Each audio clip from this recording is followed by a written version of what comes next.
प्रिय छात्रों, आज हम शिवाशौर्य और छत्रसाल प्रशस्ति जो महाकवि भूषण की रचना है अध्याय नंबर 6 कक्षा 12वीं हिंदी सामान्य में उसका अध्ययन करेंगे।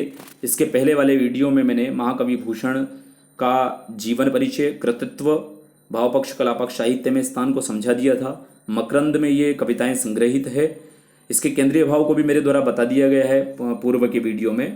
तो पहले वाले पद्य की व्याख्या करने के बाद हम दूसरे वाले पद्य की ओर चलते हैं और इसका वाचन करके इसकी व्याख्या करते हैं। ये भी इम्पोर्टेंट है कि छूटत कमान बान बंदूक और कोक बान, मुश्किल होत मर चानहु की ओट में, ताही समय शिवराज हुक्म के हल्लो कियो, दावा बांधी द्वेषिन पे वीरन के जोट में, भूषण भनत तेरी हिम्मती कहाँ लो कहो, कीमती इहा लगी जाकी बट जोट में, ताव दे दे मुछन कंगूरन पे पाँव दे दे, घाव दे दे अरि मुख कूदन परे कोट में।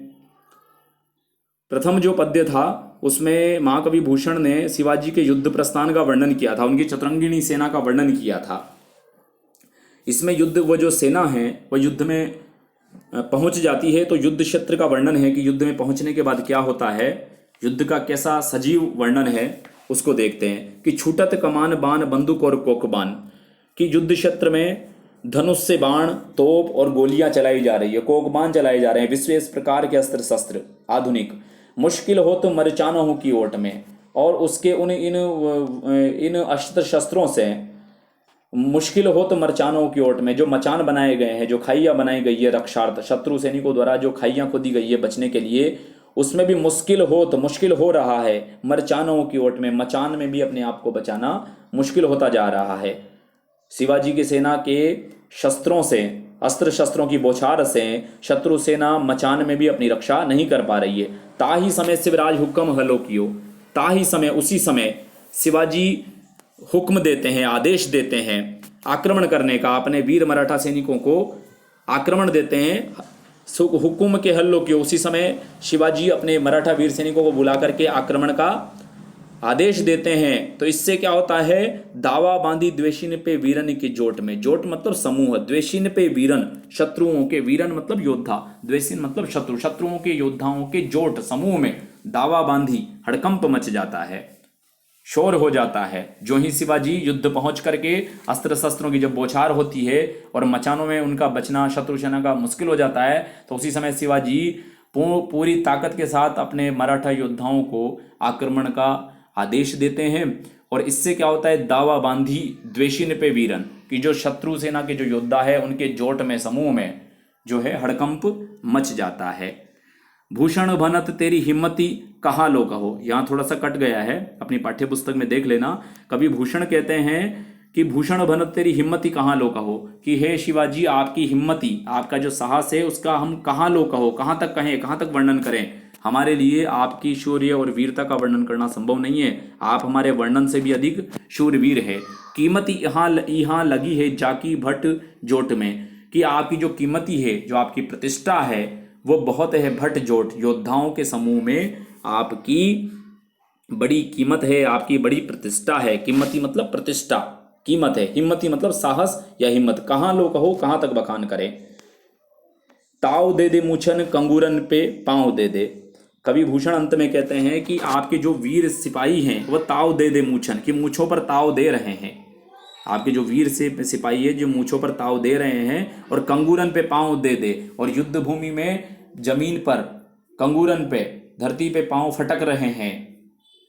घाव दे दे अरि मुख कूदी परे कोट में, और इस प्रकार अरि मुख, शत्रुओं के मुख पर घाव दे रहे हैं और कूदी परे कोट में, और उनके दुर्ग में कूद पड़ते हैं। इसमें युद्ध का सजीव वर्णन है कि युद्ध में धनुष बाण, बंदूक और कोकबाण आदि अस्त्र शस्त्र चलाए जा रहे हैं, उनकी बौछार हो रही है, और मचानों में भी रक्षा करना मुश्किल हो रहा है। और उसी समय शिवाजी आक्रमण का अपने मराठा वीर सैनिकों को हुक्म देते हैं आक्रमण करने का। तो इससे क्या होता है, शत्रु सेना के जो वीर हैं वो उनके समूह में भगदड़ मच जाती है। इस प्रकार भूषण कहते हैं कि हे छत्रपति शिवाजी, हम आपकी शौर्य का कहाँ तक वर्णन करें, आपकी बड़ी कीमती है, बड़ी प्रतिष्ठा है, योद्धाओं के समूह में आपकी बड़ी प्रतिष्ठा है, और आपके जो वीर सिपाही हैं वो मूछों पर ताव दे रहे हैं और धरती पर पांव फटकार रहे हैं, भूमि पर पांव फटकार रहे हैं और शत्रुओं के मुख पर घाव दे रहे हैं और इस प्रकार वो उनके किले में कूद पड़ते हैं। दूसरा जो पद्य है वो महाराजा छत्रसाल का है। महाराजा छत्रसाल की तलवार का इसमें वर्णन किया गया है कि निक्सत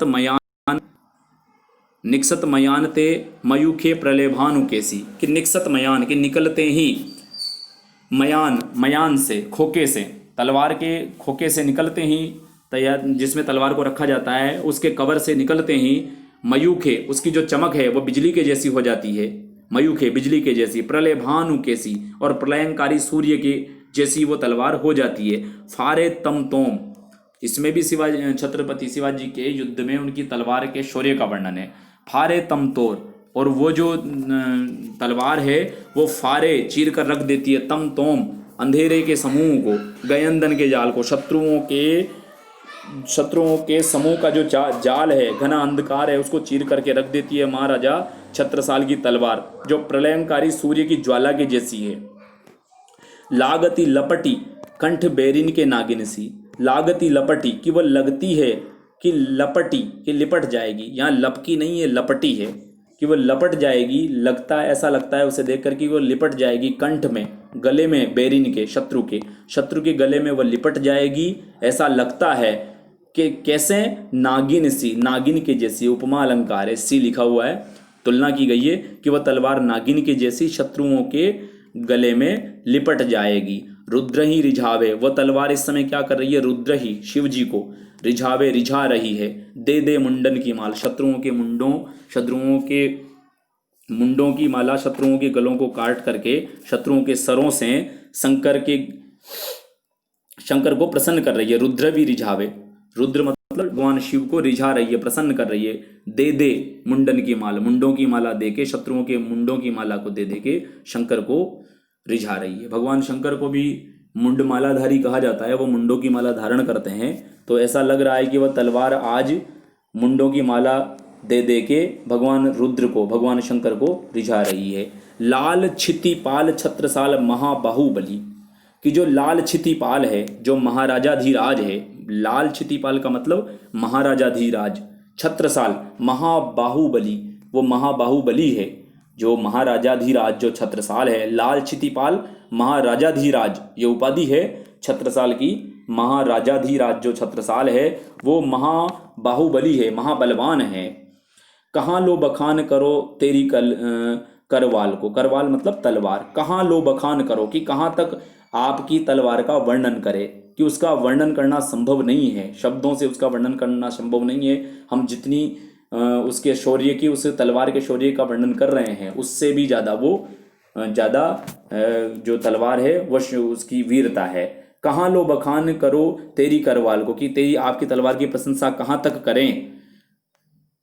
प्रतिभट्ट कटक कटीले केते, कि जो प्रतिभट्ट हैं, जो शत्रु सेना के जो योद्धा हैं, प्रतिभट्ट, भट्ट मतलब योद्धा, प्रति मतलब शत्रु सेना के जो योद्धा हैं वो कटक कटीले केते काटी काटी मतलब काट कर, शत्रु सेना के योद्धाओं को काट करके, प्रतिभट्ट कटक कटीले केते मतलब कितने ही, जो आपकी जो तलवार है उसका वर्णन हम कहाँ तक करें। वो जो शत्रु सेना के जो योद्धा हैं, प्रतिभट्ट कटक का मतलब सेना, जो शत्रु सेना के जो योद्धा हैं उनको काट करके, कितने ही को काट करके, वो काली का सी, जिस प्रकार काली माता होती है, काली के समान किलकारी, काली सी किलकी कलेऊ, किलकारी कर रही है, जिस प्रकार माँ काली के समान किलकारी कर रही हो वह तलवार, ऐसा लग रहा है।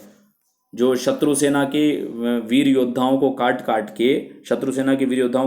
के वो तलवार काली का सी, माँ काली के जैसी लग रही है और उसके जैसे किलकारी भर रही है। कलेऊ देती, किलकारी भर रही है, कलेऊ देती काल को, और काल को, यमराज को भेंट दे रही है। कलेऊ देती भेंट दे रही है, कलेऊ मतलब भेंट, किलकी मतलब किलकारी भर रही है। प्रतिभट्ट कटक का मतलब है शत्रु सेना के योद्धा।